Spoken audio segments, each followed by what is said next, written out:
Hello, my noble band of outlaws. Outlaw Samurai coming at you live with a video. And if you notice, I have a lot better lighting than I usually have. That's because I have a light there and a light there.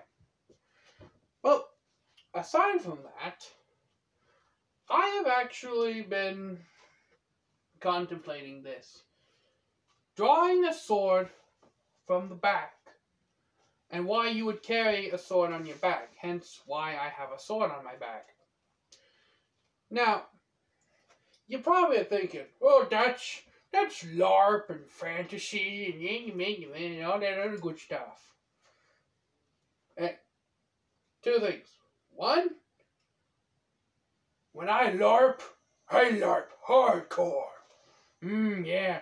Get that good steel sword and them good wooden shields and really LARP. I'm an extreme LARPer. And two, D&D. Never played it. Want to play it. Probably going to be badass at it. Probably not going to be badass. I don't know. Never played it.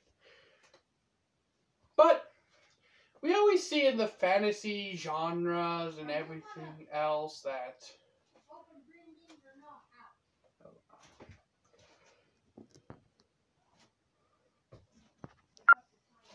Sorry about that.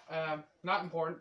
But in any case, with that in mind, we always see in these fantasy games and role-playing games and anime, pop culture, manga, the hero with the sword on his back, being all badass with stoic shit. But is it feasible to draw a sword from your back? I don't know. Let's look at it. You saw what I did, didn't you?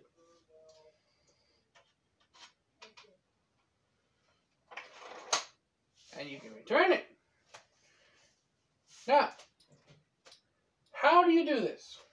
Metatron actually figured this out beforehand. So I'm going to give him props for this. He figured out how to do this. Shatterversity, he figured out a way to do it as well. But his involves making a very specific back scabbard for the sword. And I've considered making a scabbard for that full time. Whereas with Shatterversity's, you have the saya or the scabbard. And you have wood here, wood here, wood here. But this plane is actually open face, so that when you pull out the sword, once it gets to a certain point on the scabbard, you can actually just flick it out. And that's not a bad idea per se, but it does have its challenges. For one, water can easily get into the scabbard that way, corrode it. Having the retention necessary to keep the sword in the scabbard. I think he lined his with felt. But that could also hold moisture. And the fact that it's open face means that the blade could come into contact with, like if you're going through bush or something, the blade can come into contact with plants that would secrete sap and such, which will dull the sword and basically make it the stereotypical European sword where it's just a blunt club. Fun fact, they were not blunt clubs. Some were as sharp, or if not sharper, than a katana. And I'm talking traditional katanas here. It all depended on, with Europeans, because they had so many different types of armaments and everything, the Japanese didn't have as many armaments as the Europeans did. So that's why their swords, there's so many different types of longsword. There's only a few variations of the katana, and that's mostly just length and geometry of the blade. But because of that, because they had different armors, you had like Italian armor, Gothic German armor, English full plate armor, all these different armaments and different fighting styles, that the blades became the shape they were to accommodate said fighting styles. But I'm getting off topic here. I'm trying to keep this short and simple and to the point. How can you draw a sword from your back? Well, the easiest swords to draw from your back are curved swords. So, katanas, scimitars, tulwars, polwars, and that's polwar is an Afghanistan sword, and tulwar is an Indian sword. Obviously, katana and tachi maybe. No dachi, forget it. You can carry the swords on your back, but you really can't draw them. Now, you might be thinking, if it's curved swords, then I can just pull it out, and the sword with the curve, my arm will naturally allow me to draw the sword out into the arc. Well, not really. That's because your arm can only stretch as far as your elbow joint. This part of your arm right here is already stretching out, and your elbow joint is only so far. However, if I turn the sword like so, and you have to push it up when you do this, just like the Metatron did.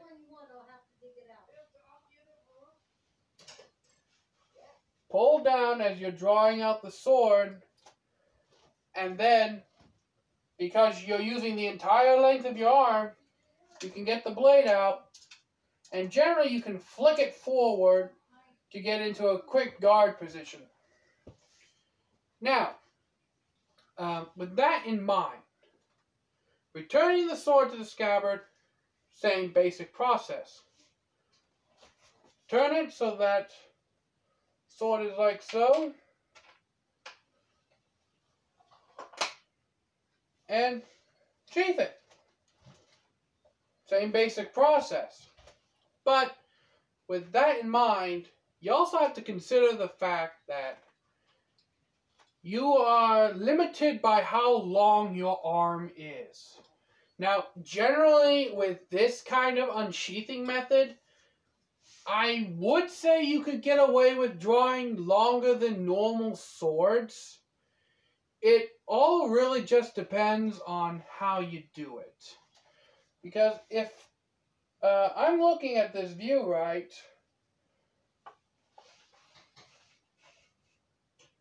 I probably have maybe 3 or 4 more inches of space between the tip of the sword and the mouth of the saya.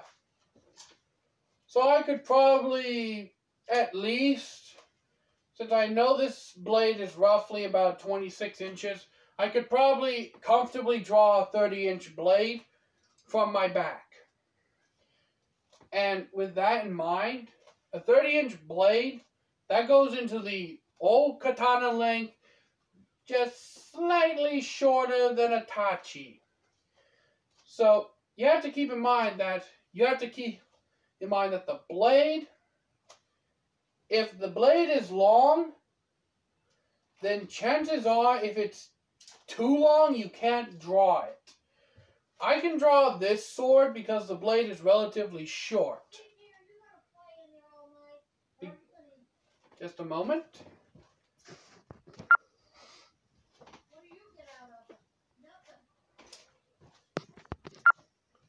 Sorry about that, the moronices of distractions. Where was I? Oh yes. Because of the shorter blade length of this sword, I'm able to comfortably draw it from my back. But if it's like a sword that, if the blade is about maybe 6 more inches, then no, I probably wouldn't be able to pull it out unless by some chance I'm able to pull the saya down lower. Remembering that you have to pull the saya and the sword at the same time in order to get the sword to unsheath. So with that in mind, that's how you can draw the sword from your back. So, I'm going to return it and demonstrate one last time. Put your hand at the base of the saya. Turn it so that the spine faces your back. Grip it just above the fushira, or the collar of this grip. Start pulling with your top hand. And then once you get halfway down the blade, pull with your non-dominant. And you can just whip the sword out, like so. And you can then bring your other hand back up and instant guard position, where you can do whatever you have to do, whatever kind of guard you have to do. And it's simple. Raise the saya back up, feel around for the tip, align like so, and then sheath. That's how you can draw a sword from your back. Now, I did mention earlier that why you would want to do this. And there are actually a few valuable, logical even, reasons why you would do this. Both Shadowversity and Metatron have already listed these things. So if I said what they've already said, then I don't own their information. I'm just going ahead and telling you this now. Also, Scalagrim's done a video about this. So any information that I might repeat, there you go. I lay no copyright to it. But in any case, the reasons I would see carrying a sword on your back are as follows. One, if you're in a crowded area.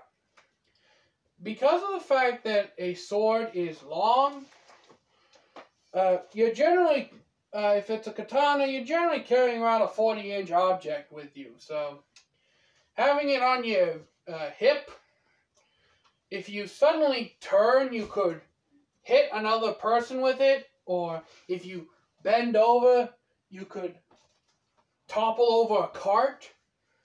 So, if you wear the sword, sorry, this one little knot is poking me in the back and it's annoying. If you wear the sword on your back, you can bend over, you won't topple anyone, you can suddenly turn, even if you had to, pirouette like I just did. And the sword is on your back, it's out of the way, and it won't hurt anybody accidentally. Also, another valuable reason for carrying a sword on your back is just comfort. Okay? It's actually very comfortable to carry a sword on your back. And with that in mind, if you are carrying a lot of stuff where it's like you have a backpack, and it's filled with food and supplies, you're going on a long journey, and you're walking down the road and you're having the sword and it's banging on your hip, then eventually that gets annoying. I mean, some people would just get used to it. But if you have it on your back and it's secured, you can just walk, and because of the fact that that you are using your entire torso to support the weight of all of that, you actually won't feel the weight of the sword as much. And with that in mind, it's also viable if you have to crawl or climb something. Like, if you have to climb up the side of a rock cliff to get where you're going, you can't really have your sword on your side, or else it's going to snag on the rocks and probably make you fall and die.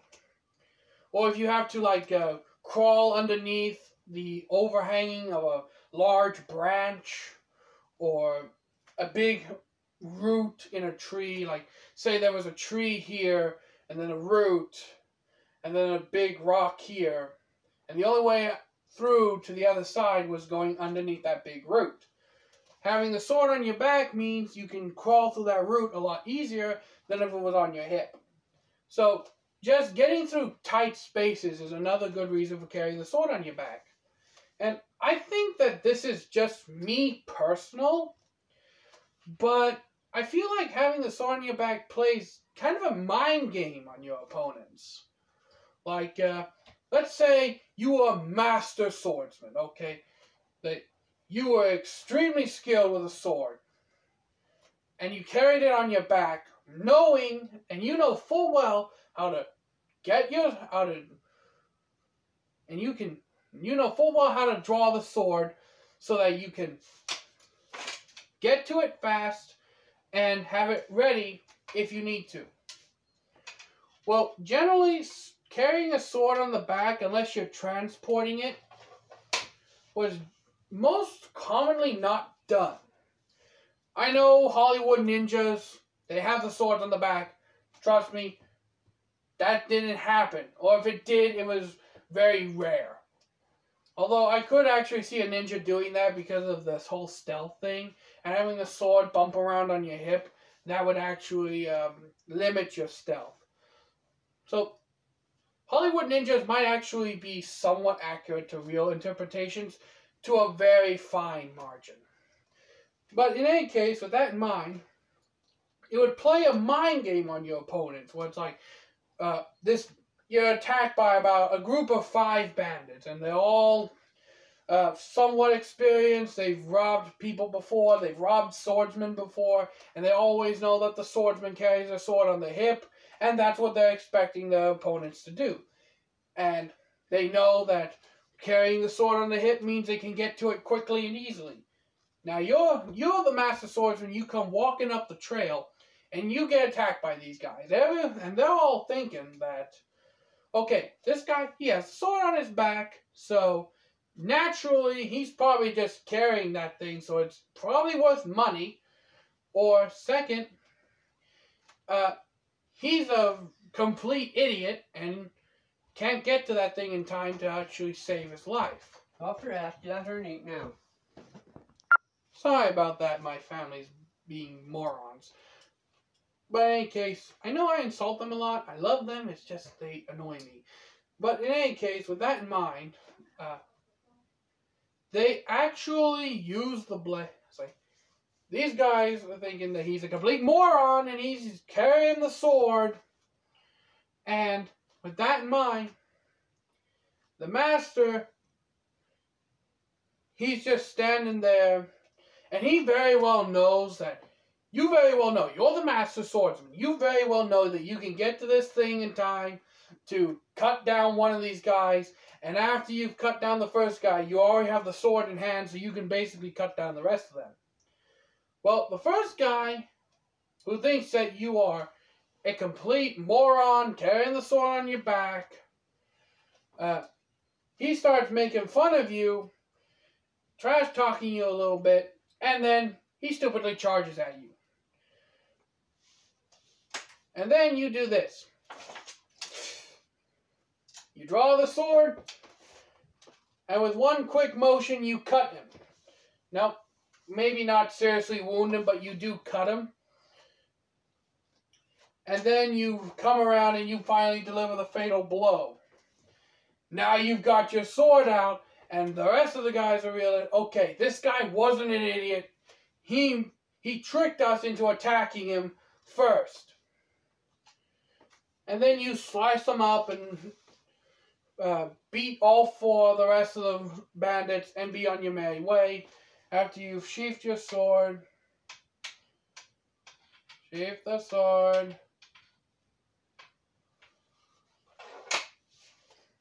Maybe you pull a Afro Samurai, pull a joint out of your pocket, light it, and you just walk away without anything happening.